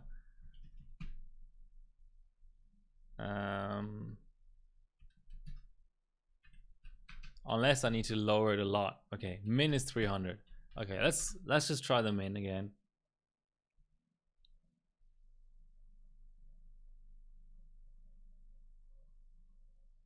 No additional CPU support, as in it was running instructions. It was missing instructions. Hi Yos, by the way. How did your bench meet go? Was it last weekend?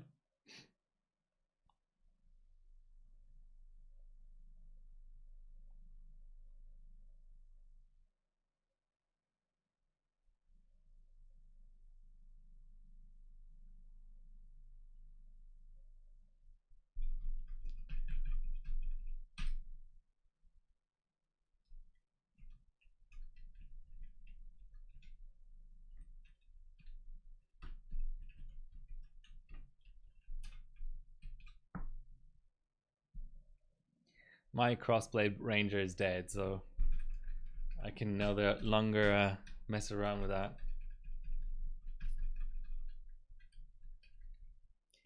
Can we even just go 1 BCLK down? Like that might just be enough.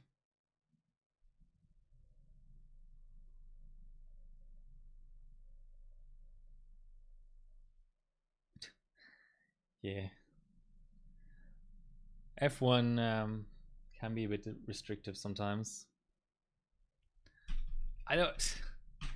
So it just seems to just refuse to do under. Yeah, let's go one. I mean, even after posting 150, it still won't go to 149.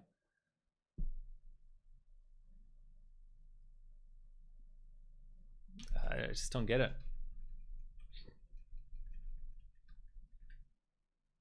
So it wouldn't do 148. It wouldn't do 149. Will it do 145? Nope.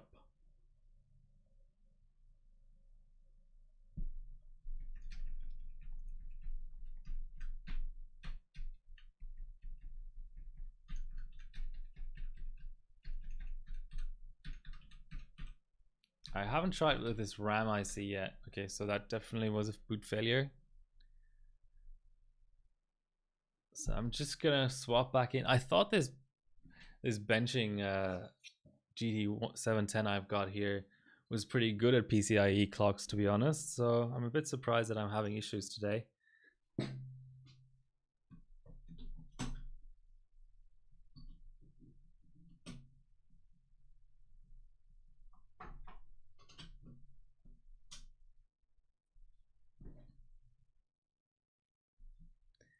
Put the alien back, it's very important. PCIe. Because PCIe is tied to BCLK on this platform.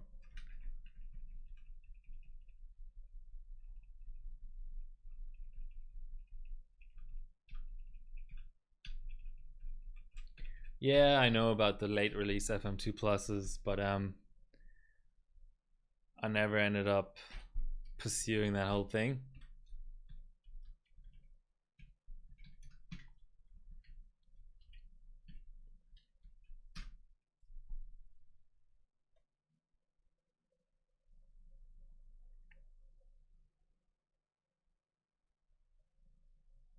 So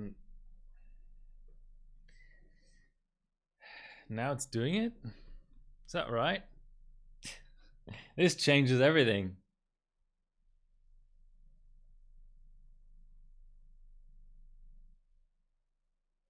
PCI, yeah, PCI is not fun.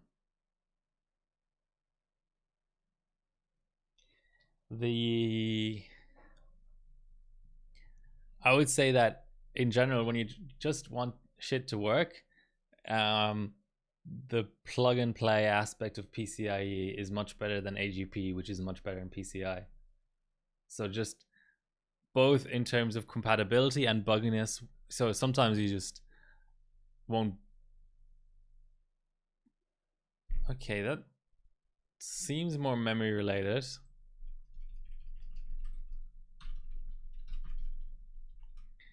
Both in terms of posting with it and also, you know, bugginess while being used.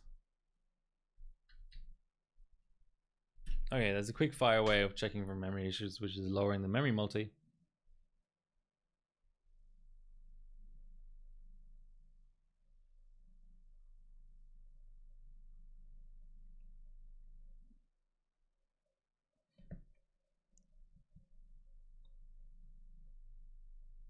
What the hell? So it also doesn't like the lower strap.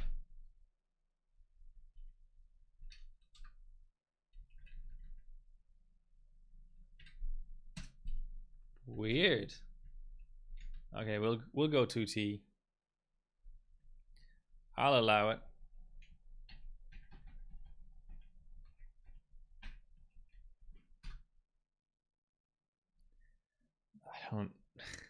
I'm not gonna try a PCI GPU. I don't even know if I have one in this room right now. There's something else going on, and I'm not quite sure what it is.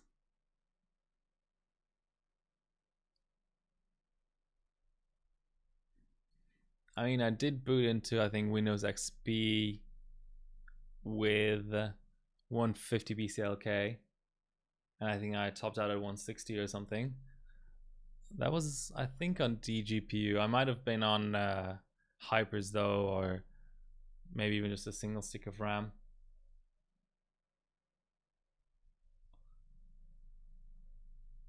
Come on. I believe in you, system.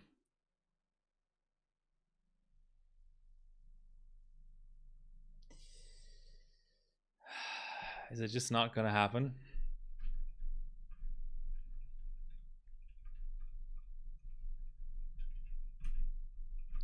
I'll try lower again now that iGPU is disabled. Always exclamation mark rig.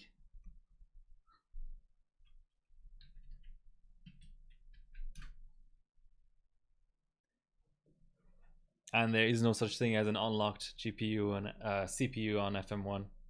Everything has a max multi of 47, which I guess you could sort of argue that's an unlocked multi, but I don't know. When BCLK OC comes into it for LN2, I feel like that's not unlocked in my book.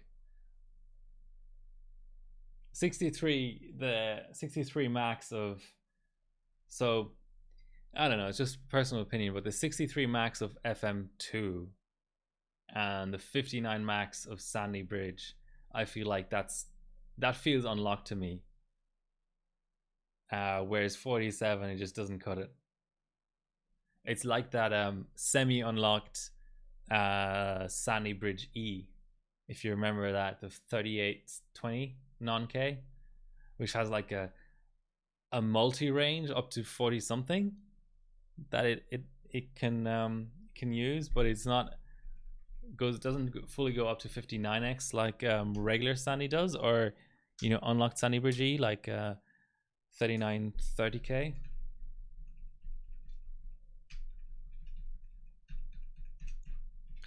Okay, so 48 posted now, which leads me to believe that there's a prospect of 45.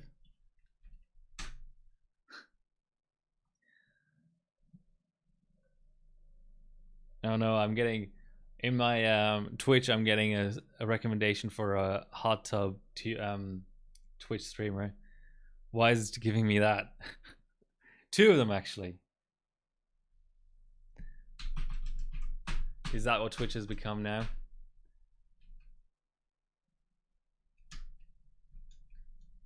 No, I've lowered the multi.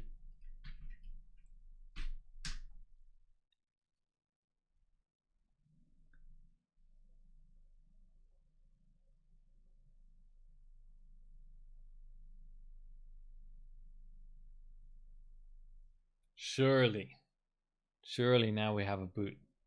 It probably won't even help in this bench, but I'm just curious now. I don't think anyone wants to see that.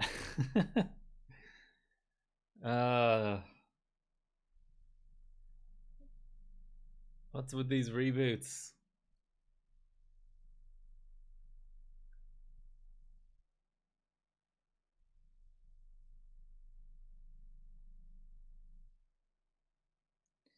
Okay, I think I'm calling it. I did want to go over some recent scores though.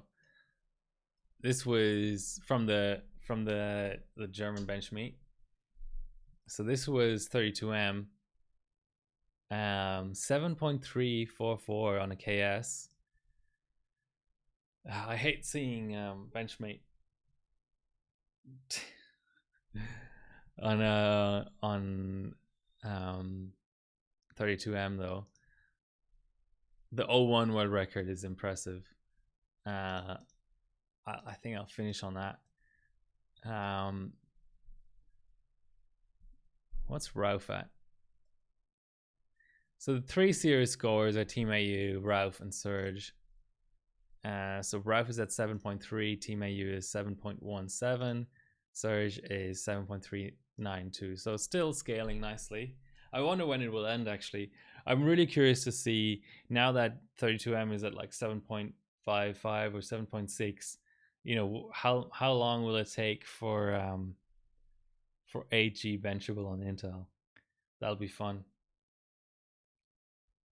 I mean, it's clear what's going on, right? Like these two guys have KSs and Team AU doesn't. So there's the best Ks did 7.2 or so legacy. And the best KSs are doing more. And that's the only difference there really. Okie dokes. So that's the end of this stream. It's the end of FM1 month. I hope everyone enjoyed that. And next month, which is this month, June, there'll be 3 FM2/FM2 Plus streams. Well, it'll be Trinity, so it'll be all FM2. So I've decided for these months that I'm not doing the plus, or I'm doing either or. So I've done too much AM3 streaming, so I'm doing AM3 Plus to represent the AM3/AM3 Plus platform, and then I just couldn't be fucked doing FM2 Plus. I hate it. except Carrizo, but I don't like Kaveri and Godavari, so I'm doing just FM2. All right. Thanks for watching. You and your saints and the Holy Trinity. Yeah, exactly. Until next time.